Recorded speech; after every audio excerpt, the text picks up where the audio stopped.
On poursuit sur We Do Biz dans un monde de start-up, dans un monde de start-up qui pitch, dans un monde de start-up qui lève des fonds. Vous l'avez sûrement suivi, ils étaient 150 à postuler au Fun Truck.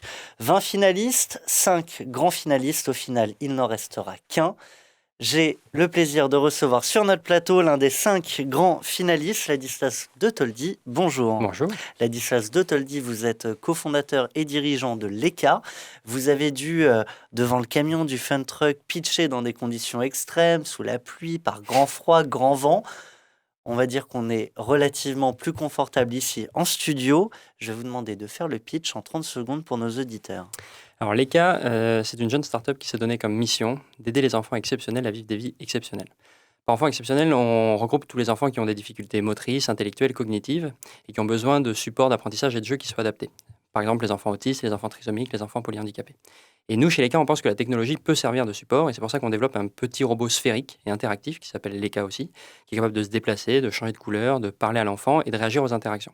C'est à la fois un compagnon de jeu très mignon pour les enfants et un outil d'apprentissage pour les éducateurs et pour les parents pour les accompagner dans la prise en charge. Alors, vous êtes allé pitcher face à des investisseurs. J'imagine que vous recherchez des fonds. Combien et pour faire quoi? Aujourd'hui, on cherche 600 000 euros pour accélérer le développement technique de notre produit, travailler avec notre industriel, premier prototype industriel, et préparer l'industrialisation et la production. Avancer dans la recherche, nous, c'est très important qu'on valide scientifiquement avec des études cliniques les effets et l'impact qu'a notre robot sur la prise en charge des enfants et sur leur évolution.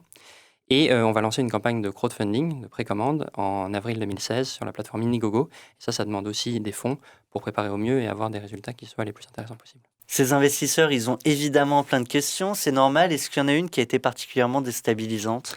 Oui, c'est une qui revient régulièrement quand on pitch, c'est la question de notre marché, que les gens connaissent généralement assez peu, les enfants exceptionnels, et donc ils ont peur que ce soit un marché qui soit trop petit. Quand on connaît un petit peu, on sait par exemple que l'autisme, c'est un enfant sur 100, avec les autres handicaps associés, on est à plusieurs millions d'enfants, 7 millions en Europe et aux US. C'est un problème qui est mondial, et donc un marché qui est mondial. Ces investisseurs, pour les convaincre, vous avez eu le droit à des coachs entrepreneurs. Est-ce que justement, il y en a un ou deux qui vous ont donné un conseil particulièrement intéressant, qui vous a ouvert les yeux sur le monde, votre marché, votre secteur? Alors, c'est Xavier Zetoun de Mille et un menus, qui justement sur cette question du marché et de la stratégie de pénétration de marché, qui nous a dit que c'était assez judicieux de commencer par un marché ciblé comme le nôtre, avec lequel on sait comment communiquer, qu'on connaît bien par nos histoires personnelles, nos histoires familiales, avant de s'ouvrir à d'autres marchés d'ici quelques années. Donc c'était bien de commencer petit, ciblé, avant d'essayer de tout faire. Et alors, quel conseil vous donneriez aux startups qui vont participer à la prochaine édition du Fun Truck? Le premier conseil, c'est d'y aller, qu'il faut se lancer, qu'il ne faut pas hésiter à aller pitcher devant des gens. On a assez peu la chance de pitcher devant autant d'investisseurs. Ils donnent des conseils toujours qui sont extrêmement intéressants et qui permettent de faire maturer les projets. Ça, c'est important et il faut surtout se préparer énormément au pitch parce que c'est un exercice qui est complexe. On a eu la chance d'en faire beaucoup.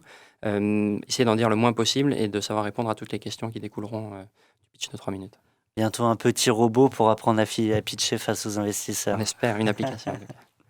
Un grand merci à vous, Ladislas de Toldi. Je le rappelle, cofondateur et dirigeant de l'ECA, un produit du même nom. Et quant à vous, chers auditeurs, on se retrouve très prochainement pour une nouvelle présentation et un nouveau pitch d'un des grands finalistes du Fun Truck. Merci à tous.